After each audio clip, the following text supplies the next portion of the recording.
Senator Ike Ekweremadu and Dr. Beatrice Ekweremadu, you can remain sitting for the moment. You have each been convicted of conspiracy to commit an offence of human trafficking. You brought a young man to London to exploit him. The exploitation was the proposed donation of a kidney for reward. The reward was to be the payment of money and a chance to work in the United Kingdom. People trafficking across international borders for the harvesting of human organs is a form of slavery. It treats human beings and their body parts as commodities to be bought and sold. It is a trade that preys on poverty and misery and desperation. The evidence shows that those who are impoverished, often living in multi-dimensional poverty, desperate for a better life, and ignorant of the true risks, are sometimes willing to donate their organs for money or the chance to work in the UK. Significant risks attached to such donation without proper aftercare. You each played a part in that despicable trade. You, Abina Abeta, underwent a kidney transplant at the Royal Free Hospital in London in 2021. You said that you and your donor were cousins. That was a lie. The clinicians at the Royal Free and the independent assessors at the Human Tissue Authority were taken in by your lie. They believed that the donor was acting altruistically as a good Samaritan. The transplant went ahead. There is no evidence that the donor has been given the necessary aftercare. It is not necessary for me to make a finding as to whether you exploited the donor. But what is clear is that you learned from your experience that it was possible to manipulate and corrupt the regulatory system by using a fabricated affidavit, by lying about your relationship with the donor, and by coaching the donor to lie. You, Senator Ike Ekweremadu, and you, Dr. Beatrice Ekweremadu, have a daughter, Sonia. She is very ill. She is suffering from FSGS, nephrotic syndrome.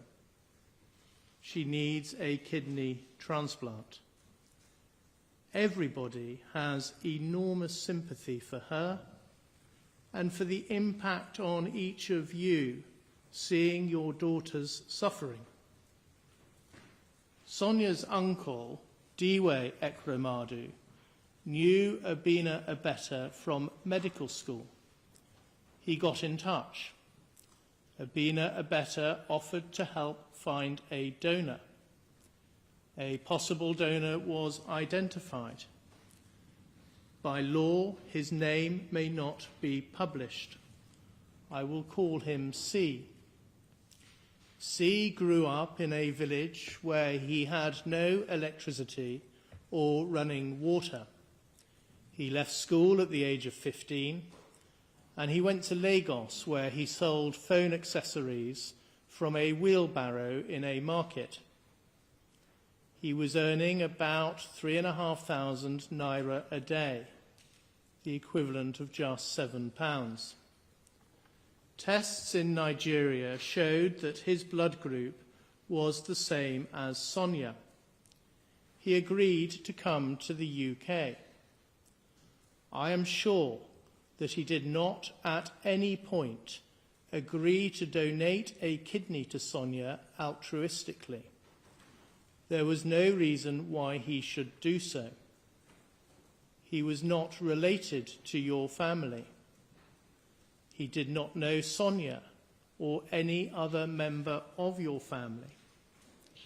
Nothing was put in place to secure his future healthcare needs if he donated a kidney. The wealth and power inequality and disparity between you and C could not be more marked. You, Ike Ekremadu, are a senator in Nigeria's National Assembly. You have held high political office. You had many staff, including domestic staff, maids, chefs, and drivers. You own multiple properties around the globe. There is evidence of as many as 40. More than £400,000 went into your bank account over a 6-month period. By contrast, C was unable to afford a £25 fare to travel from Lagos to Abuja. You each conspired together to bring C to the UK in order to exploit him. You all knew that was unlawful. You, Ike Ekremadu, had been part of the legislature that had introduced the law that made that conduct a criminal offence in Nigeria. You, Abina Abeta, secured the visa. You did so by telling a lie that C and Sonia were cousins, the same lie that you had told in respect of you and your donor. You also secured a fabricated affidavit testifying to their relationship as cousins, just as you had done for your transplant. You asked the Ekremadu family to pay C a fee of 3.5 million naira. The jury rejected your account that the fee was for his loss of earnings. The fee was paid by you, Ike Ekremadu. The jury rejected your account that you knew the fee was a scam and that no reward would ever be paid to C.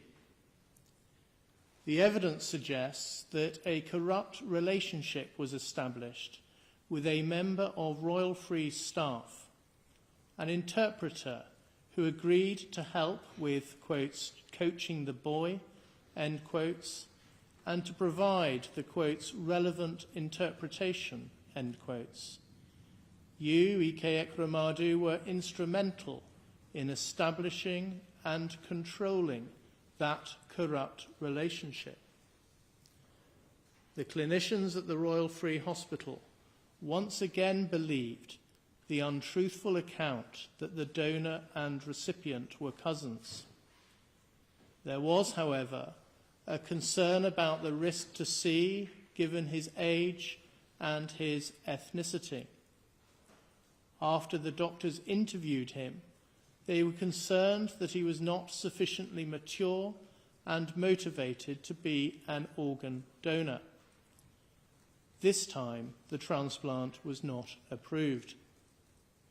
There was no report to the safeguarding team and no report to the police, despite the indicators that the donor was a victim of trafficking. Those indicators included the tenuous nature of the relationship between C and Sonia, the limited evidence to support that relationship, and C's clear lack of understanding about the process, and also his reaction to being told that he was at the hospital to discuss a kidney donation. In the course of the trial, Hugh Davis KC suggested that a lesson to be learned from this case is that clinicians must be alive to the risk of trafficking and report cases like this when concerns arise. I entirely agree.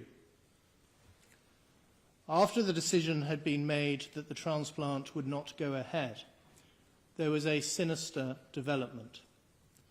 A consultant nephrologist and another man examined C at the place where he was being kept.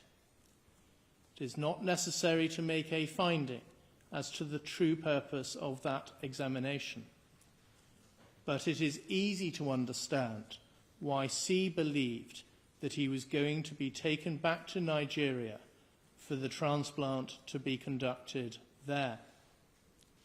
On the 3rd of May, when C was due to return to Nigeria, he ran away. He spent 2 nights sleeping rough. On the 5th of May, exactly a year ago, he attended Staines police station. There he saw Sonia Nicholas, a police inquiry officer, and Detective Constable Hannah Paisley. As a result of them carefully listening to C, it was recognised that he might be a victim of trafficking. Arrangements were made to secure his protection and his well-being. Subsequently, each of you was arrested, charged, prosecuted, and convicted. C suffered a loss of his personal autonomy because you kept his passport and exercised control over his movements and his basic human needs. He was put in fear that he would be subject to the forced removal of his kidney without any appropriate aftercare. Now he is scared to return home to Nigeria. As he puts it, he is having to start his life again. I considered that a substantial compensation order might well be appropriate for the loss and damage he has been caused by your conduct. I asked the Crown to inquire as to C's attitude towards such an order. That is because, in some cases, victims of crime do not want compensation from the offender, and an award of compensation might even risk causing further distress. A police officer carefully explained the meaning, reason, and purpose of a compensation order to C. He immediately responded that he did not wish to entertain compensation. The officer says, quotes, C spoke with moral conviction. Despite understanding the material benefit receiving compensation may have for him, he adamantly said he did not need or want anything from the bad people. He no longer wants them to have any involvement with him in any capacity, irrespective of the financial benefit he stood to make. C said that he wanted to put this entire ordeal behind him and move on with his life. He believes this to be the right and fair thing to do, end quotes. 2 days later, the officer spoke to C again. He remained, quotes, resolute with his decision regarding compensation and insisted he had not and did not wish to change his mind on the subject, end quotes. Of course, I respect C's views. In the circumstances, it is not appropriate to make a compensation order. The Crown seek an order for costs under Section 18 of the Prosecution of Offences Act 1985. I adjourn that application and will make directions for its determination. In the case of each of you, I impose the statutory surcharge order in the sum of £190. In each of your cases, the offence you committed is so serious that neither a fine nor a community sentence can be justified. A life sentence is not appropriate, and I do not consider that you are dangerous so as to merit the imposition of an extended sentence. Accordingly, in each case I pass a determinate custodial sentence with the shortest term that is commensurate with the seriousness of the offence, taking account of the aggravating and mitigating features. You will each serve part of the sentence in custody before being released on licence. When you are released, you will be on licence until the end of your sentence. You must comply with the terms of the licence and commit no further offences. Otherwise, you will be liable to serve a further period in custody. The disclosure and barring service will include each of you in the lists of those who are barred from working with vulnerable adults or children. You may ask the service to be removed from the lists. The Sentencing Council has published guidelines for offences of human trafficking, contrary to Section 2 of the Modern Slavery Act 2015. You have each been convicted of conspiracy to commit that offence. The offence that you committed is closely related to the guideline offence. I reject the defence submissions that the guidelines are not apt to cover this particular form of trafficking. I have close regard to the guidelines. I turn to the question of harm. The transplant did not go ahead, but you each intended that it should go ahead, and you each intended the harm to the donor that would result, and which was eminently foreseeable. The donor would have faced invasive surgery with a small but still possible risk of death. He would have faced spending the rest of his life with only one kidney and without any funding for the required aftercare. He would have faced an increased risk of early onset raised blood pressure and of developing chronic kidney disease later in life, as well as a lifetime risk of needing dialysis himself or even a kidney transplant. He was at an increased risk because of his young age and his ethnicity. The removal of a kidney amounts to serious physical harm, which has a substantial and long-term effect. Even if C had known that he was going to donate a kidney, I am sure that the risks had not been properly explained to him before he was brought to the UK. He was deceived and pressurised into donating a kidney.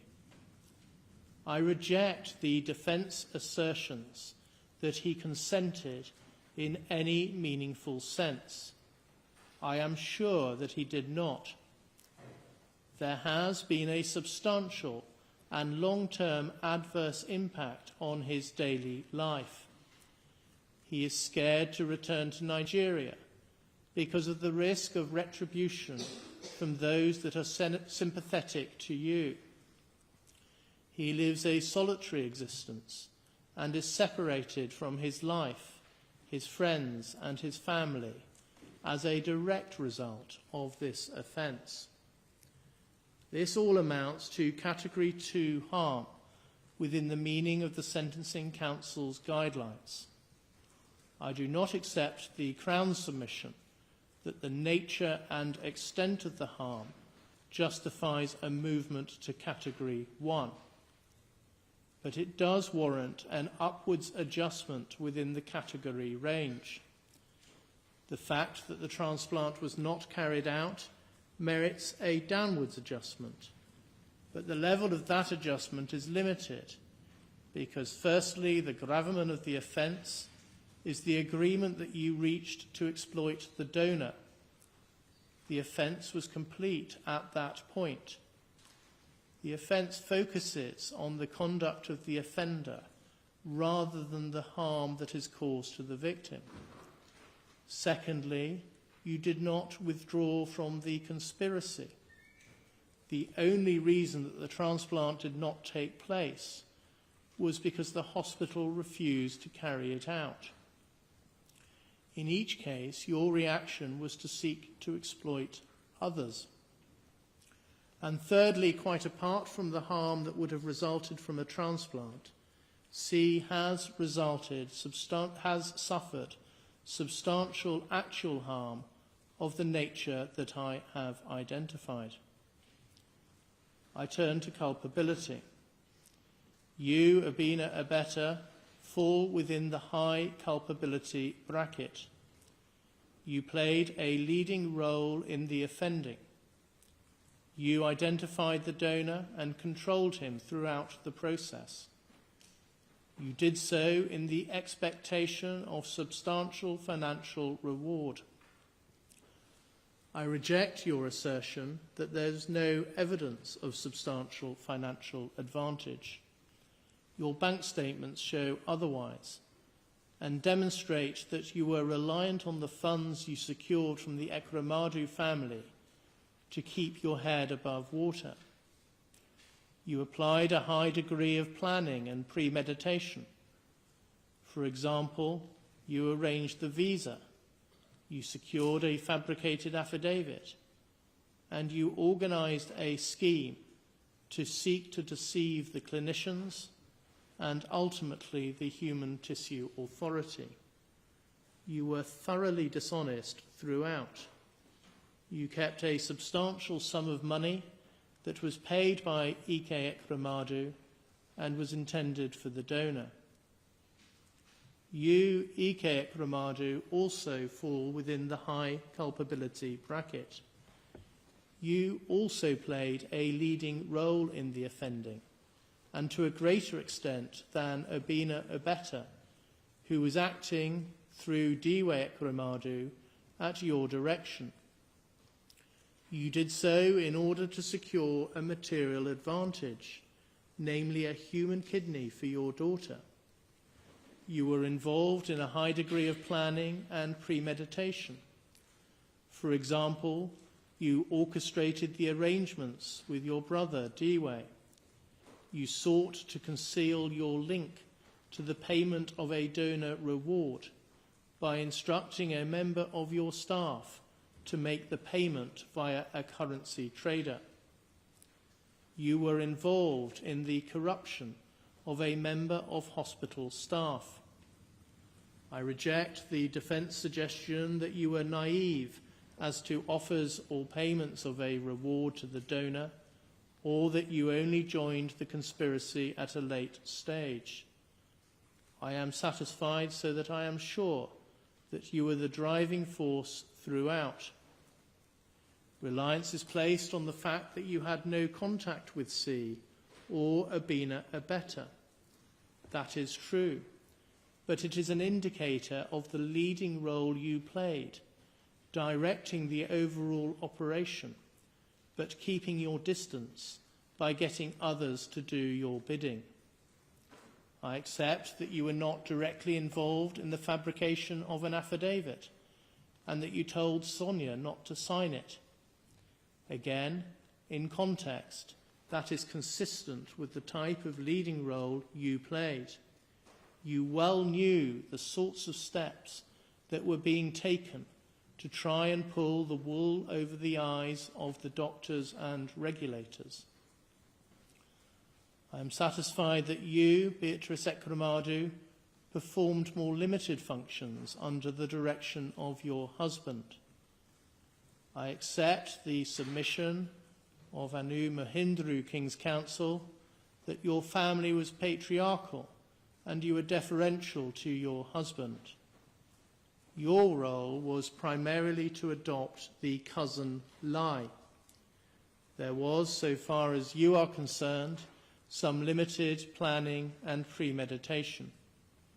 You committed the offence in the expectation of a material advantage, namely securing a kidney for your daughter. Your case falls at the cusp of lower and medium culpability. Before allowing for aggravating and mitigating factors, the applicable starting points are custodial sentences of 10 years in the case of Abina Abeta, 10 years and 6 months in the case of Ike Ekremadu, and 6 years in the case of Beatrice Ekremadu. Abina Abeta, stand up, please. There are aggravating features in your case. You deliberately targeted a victim who was particularly vulnerable due to his young age, his isolation from his immediate family, and his poverty. After the conspiracy to exploit C was thwarted, you continued to try and find another person to be exploited in the same way. As against that, you have no previous convictions, and you are a person of good character. I accept that you have done much good work as a medical doctor.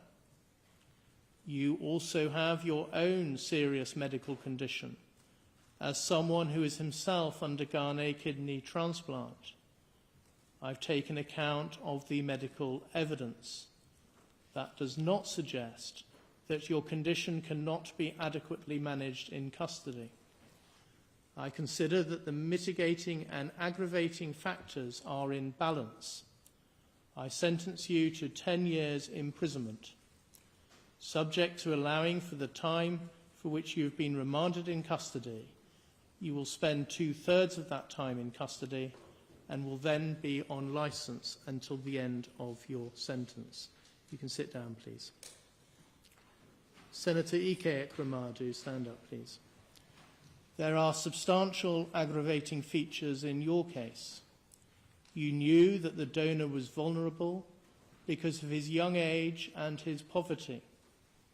You had a profound understanding of the impact of poverty because of the work you have done for the ECOA Foundation. You gave direct instructions to ensure that tight control was exercised over C. Once the transplant did not go ahead, you immediately sought to find another person to be exploited in the same way, rapidly managing to identify several potential candidates. As against that, you have your own ongoing health problems. You have no previous convictions and were a person of good character. I accept Mr. Hicks KC's description of you as having exceptionally positive good character, and that your conviction represents a very substantial fall from grace.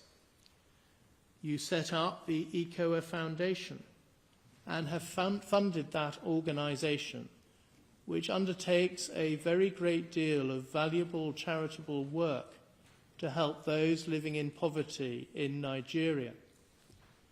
At trial, there was a great deal of character witness testimony, including from Archbishop Emmanuel Chukwuma, the Archbishop for the Diocese of Enugu.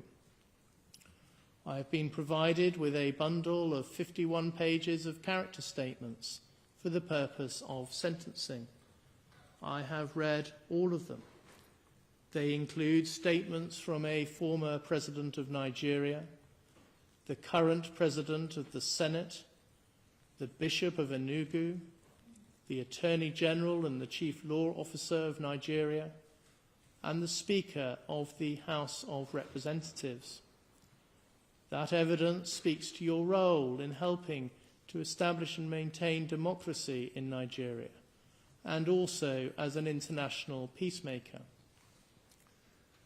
The evidence also includes moving pleas advanced by some of those who have benefited from your generosity and good works, and also a moving statement from your daughter, Sonia. I take all of that into account. It amounts to substantial mitigation. You were motivated by the despair of your daughter's very serious illness. The weight to be attached to that factor is limited by reason of the fact that, as you recognized in your evidence, you could have sought a genuinely altruistic donation, including from a family member, albeit not Sonia's immediate siblings.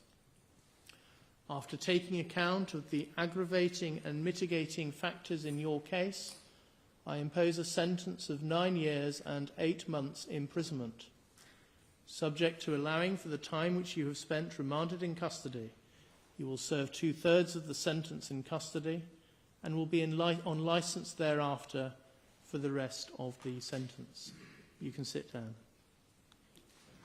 Dr. Beatrice Ekremadu, would you stand up, please?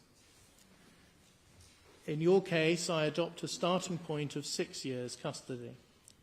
I do not consider that the aggravating factors that are present in the case of your co-defendants apply to you. You were not directly involved in the identification of the donor, and the evidence does not show that you were directly involved in the attempts to identify a further donor after the transplant did not go ahead. I take account of all the mitigating features that Mr. Mahindra KC has identified and the content of the thorough and helpful pre-sentence report prepared by Jessica Stephen of the Probation Service. You are a person of good character. You helped set up the ECOA Foundation with your husband, and you have been closely involved with its important charitable work. Much of the character evidence I have read applies also to you. You were also motivated by the desperate plight of your daughter and by maternal love. Further, in your case, I accept that although Sonia is an adult, you have substantial caring responsibilities towards her. Your incarceration will have a significant impact on her, in that she will no longer be able to rely on your presence as a source of care and support. Having regard to those factors, I impose a sentence of 4 years and 6 months imprisonment. You have spent 234 days on an electronically monitored curfew between 9 p.m. and 7 a.m. I specify that the credit period for the purposes of Section 240A of the Criminal Justice Act 2003 is 117 days. So that period shall count towards your sentence. Subject to that, and subject to allowing for the time you have spent remanded in custody, you will serve 1/2 of your sentence in custody. You will then be on licence thereafter for the rest of the sentence. You can now each be taken downstairs.